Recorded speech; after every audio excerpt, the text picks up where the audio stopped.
Hey everyone, it's Thursday and I feel like I've got a bunch of garden projects started everywhere, including my garden room, in the process of clearing that out and organizing it.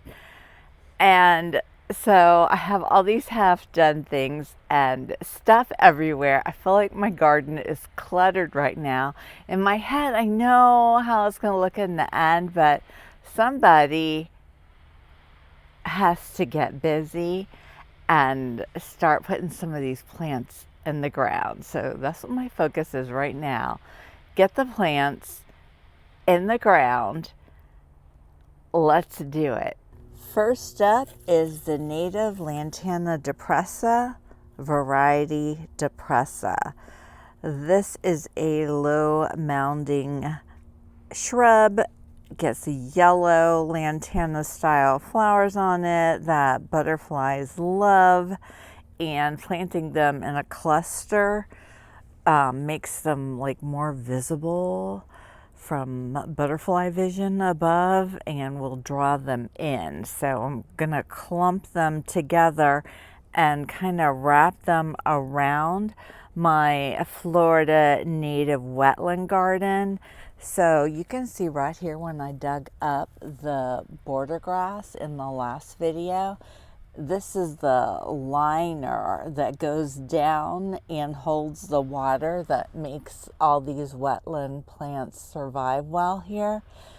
So I want to plant the lantana just on the outside of the liner. And they can get kind of big, so I'm probably going to wrap it around and I'm going to move that planter right there. Okay, scrap that. I just looked it up just to verify my thinking. It can get 5 feet wide. So I don't know how quick it's going to get 5 feet wide. If I put 2 of them there, they might overcrowd each other, but I'm also a constant deadheader and cutbacker. So I can probably maintain the size of it because I don't want just big open space sitting there while we're waiting for the lantana to grow, kind of like I've been waiting for a year and a half for the back row of privacy plants to get tall. That, you know, I can always dig them up and move them. Maybe I'll cram them together and I'll dig them up and move them. But I do need to put them on the inside of the liner because on the outside they're going to take up the walkway. But they should be fine. And if they're not, I'll dig them up and move them.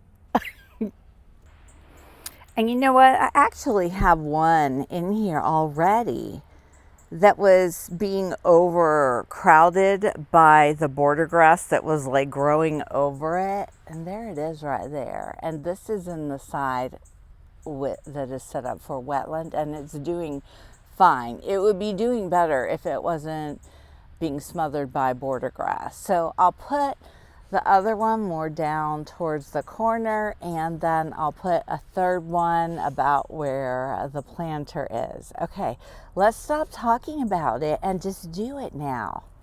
Okay, I put them all in, y'all. It looks so empty, but I have a plan to make it look better while I'm waiting for the lantana to grow. There's the original one, and then I put one in the middle, one there, and one right there. So to fill in this garden a little bit more, I have some more Sweetscent, which I love. That's this right here. And I'm going to deadhead those ones so they don't go to seed. I have these in a pot right here, and it's one of those, you know, plastic, not so pretty pots. So I'm going to take them out of the pot, and I'm going to kind of plant them in and around here to add some color. When they bloom, this is what they look like. They're beautiful. Pollinators love them. I love them. And I have some more up here. There's one right there, and then I have 3 here. that I grew from seed. And I'm gonna put all those in that spot too. There's the Gulf fritillary. All right, the Sweetscent is all in.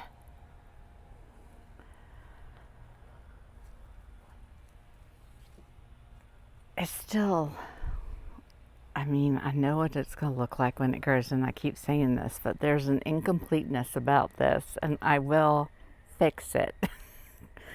I have a couple more plants to put in here. So I have in a pot up front, again, up front, I have an Eryngium that there's an Eryngium there, there's an Eryngium there, integrifolium. So I'm going to put the other one right back there. I love those plants. They get the coolest flowers. Actually, I think they'll be really neat in here with the Sweetscent too.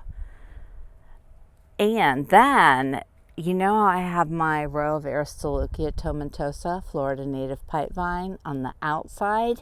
I'm going to go get some more plants that actually have leaves on them and put them on the back side. You know, the more the merrier. Maybe we'll actually start coming up the trellis. I just extracted this Eryngium out of this pot that is filled with creeping sage, and let me tell you, that sage smells so good, but this stuff spreads everywhere. But something about it being in this pot, and this is a wetland pot, and it loves it here. When I come around the bend, I smell it. It smells really good. So I'm gonna leave the pot right there. This is right outside my garden room door. There it is. So I'm not taking apart the whole planter. I'm just getting the Eryngium out of it, and we're going to leave that yummy smelling sage in that pot.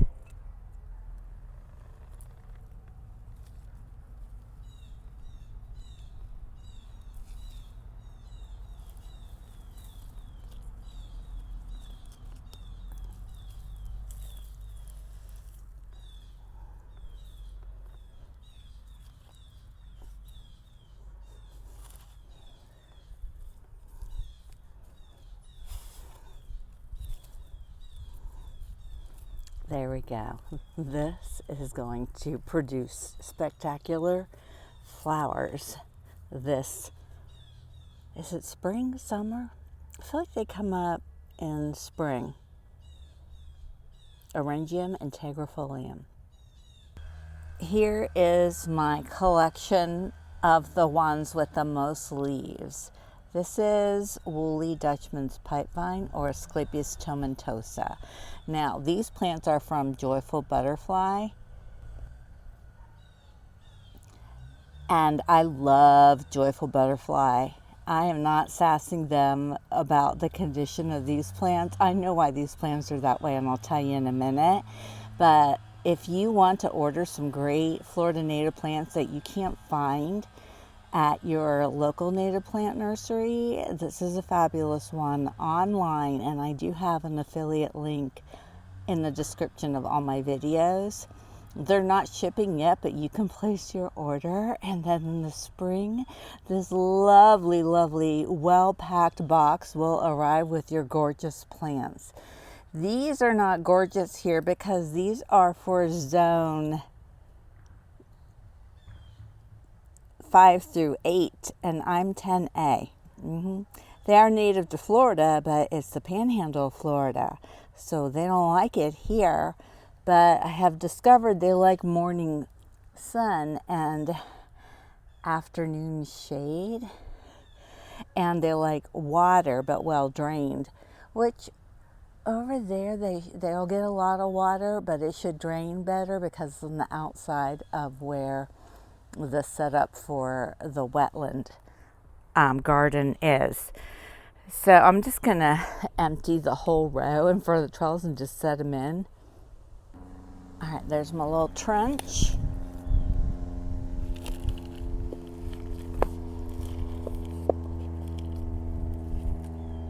See, look, they're not even super established. So what I'll do is I'll take and dump this good soil and then just set it on top. Okay, here's the next one. Look how sad that looks. Now I'll just gently tuck them in.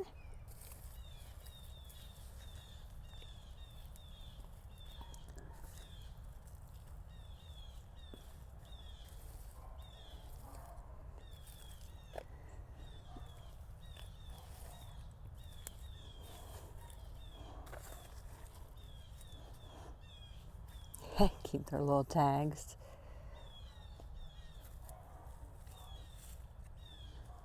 Okay, there we go. Now that I've got all the plants in the space that I wanted to plant today, let's go over them all because there's some very cool Florida native plants in this garden space. Starting with Sweetscent.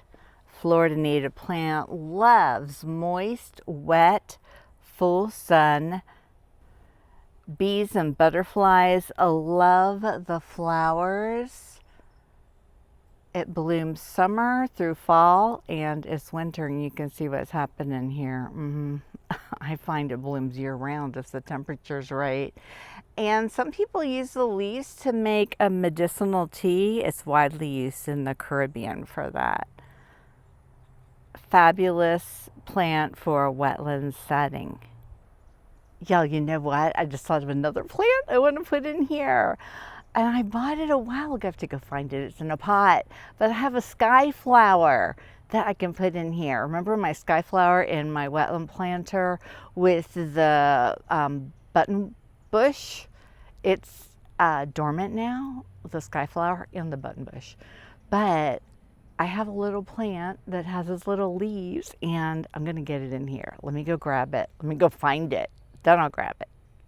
Find it, grab it, plant it. Then I'll tell you about it. Found it. Hydrolea corymbosa. And look, see, that's about what it looks like right now. Oh my gosh, but the flowers on this, and there's bees all over it. How could I have forgotten about this little guy? This will spread and come up everywhere and spread runners and spread around, which is wonderful. It's very low growing. It does come up some, but I have it in a pot, so it'll be cool to see how it behaves in a more open garden setting. Oh goodness, where do I want to put it? I kind of want to put it maybe kind of in the center so it can kind of spread around in every direction. Yeah, I think I'm going to go for that.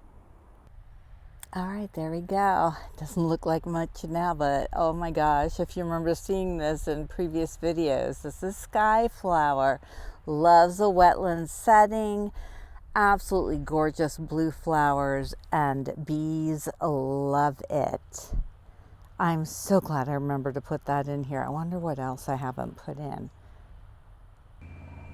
And then the one we planted, the little lantana depressa, variety depressa, is in the verbena family, and it is a slow grower. So yay, my spacing should not be an issue. This plant attracts bees and butterflies, and it can tolerate very dry conditions, and it's only zoned for zones 10A to 11, so not a large range. It's native more to South Florida, but butterflies love the flowers. On the corner of this garden, I have a wetland pot, and there is some Sweetscent planted in here, but down low is this cute little Eryngium baldwinii or baldwinii. It's got the two eyes at the end. I forget the pronunciation for that, but anyway, that's what it is. It's also known as Baldwin's Y'all, it's Eryngo. Is it eryngo, or because when you say Eryngium, the G is a soft G? Who knows? But it's a Florida native, and it likes a wetland setting. I'm just picking out all these bald cypress needles, and it gets these cute little flowers on it. They're teeny tiny flowers, but it doesn't bloom till summer. Right now I only have it in the pot because this will act as a ground cover. I have another ground cover plant spreading around in here. I know you can't see it, but we're going to go check it out. Actually, let's do it next. All right, here's a good little cluster of it here. Unfortunately, I don't have any blooms on it right now, but this is frog fruit, or Phylla nodiflora, and it's an evergreen ground cover that blooms all year. It's also a larval host to the common buckeye, the Phaeon crescent, and the white peacock. It does well in dry to moist sites, and it makes a great ground cover. This will eventually spread all over throughout here. And then right here is an eastern false dragon head. It gets these tall stalks on it where the blooms come out. There's like a little bit of a remnant of a flower there. It blooms late spring to early fall, but it's winter. This one is blooming. It says it's winter dormant, but it's winter and we've got not dormant. Sometimes winter dormant means it'll just go down to its basal leaves, but this one has a tall stalk on it, so it is what it is. It likes moist, wet soil and full sun to part shade. Okay, this little one here, this is the one I planted from the pot, is Eryngium integrifolium, and there are several of them in this garden, and they are one of my favorites.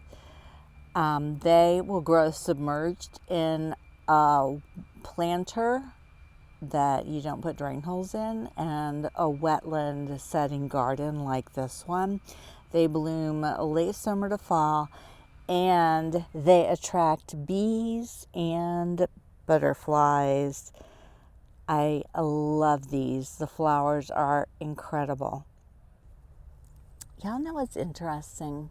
I just looked up the woolly Dutchman's pipevine on the Florida Native Plant Society website, and they said it's zoned 8A to 10A, which is, I don't know. They didn't come up on the Florida Wildflower Foundation, which is another site I like to go to, but these guys don't look happy. So it could be because they're from Joyful Butterfly. Joyful Butterfly is in South Carolina, I believe. It could be that I need to get a Florida ecotype, but I don't know. It's kind of odd that the Joyful Butterfly says to zone 8, and that's where it starts on the Florida Native Plant Society. So needless to say, there's 8 of them here, so hopefully one of them will decide to take off. They do like a moist setting, and they like part shade, which here they should get morning sun and then part shade in the afternoon. Oh, this is the larval host to the Pollinator swallowtail and the pipevine swallowtail. And gosh, I think this is the last little one. I have 2 of them. And this is the Cooley's water willow.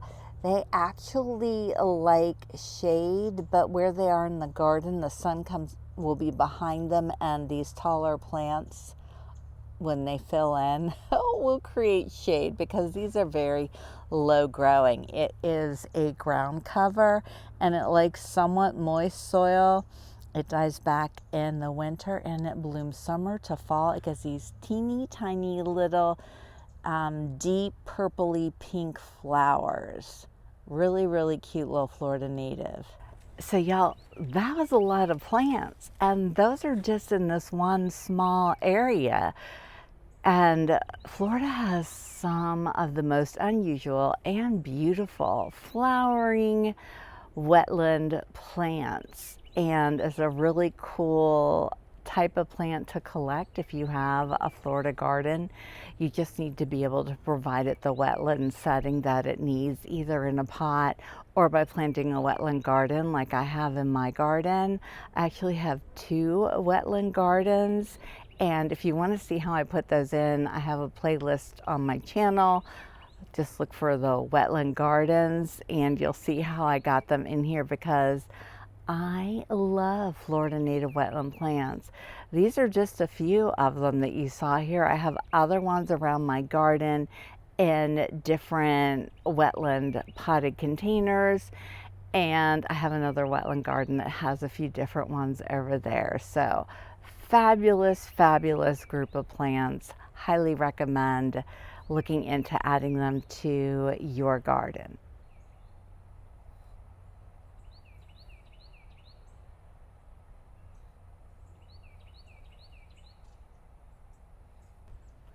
I figured out what was missing. My fence post. So this garden is very angular with the big point here, and this garden here is kind of angular, but what I'm thinking, all right, let's go geometry. If I take this post and move it, angle it out this way, and I take this post and angle it the same amount of degrees this way, I'll add more garden space to each bed and more rectangle, square up the size of the garden, and have a narrower walk space, which really doesn't matter. Let's try it. I can always put it back if it doesn't work. See, now look at that. Look at that. Like, those are plants that can fill in there. More flowers. And I just opened up this little bit right here. More plants. I love it. Walkway still decent width. So, yeah. And then I also added, oh look, I swear this guy comes and visits every video. Orange barred sulfur. Laying eggs on my Bahama Senna over there. Gorgeous, gorgeous butterflies. Coloring. You can really see the orange barring on it.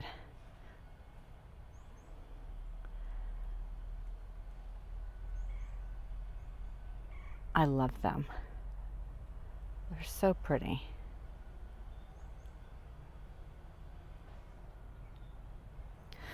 I also moved my wetland potted pickerel weed over here because it's a Florida native wetland plant. And I moved over the white wetland pot, which I need to move again because I want it to be on the end of the walkway. Or maybe I'll move the pickerel weed. I don't know yet. I'll figure it out.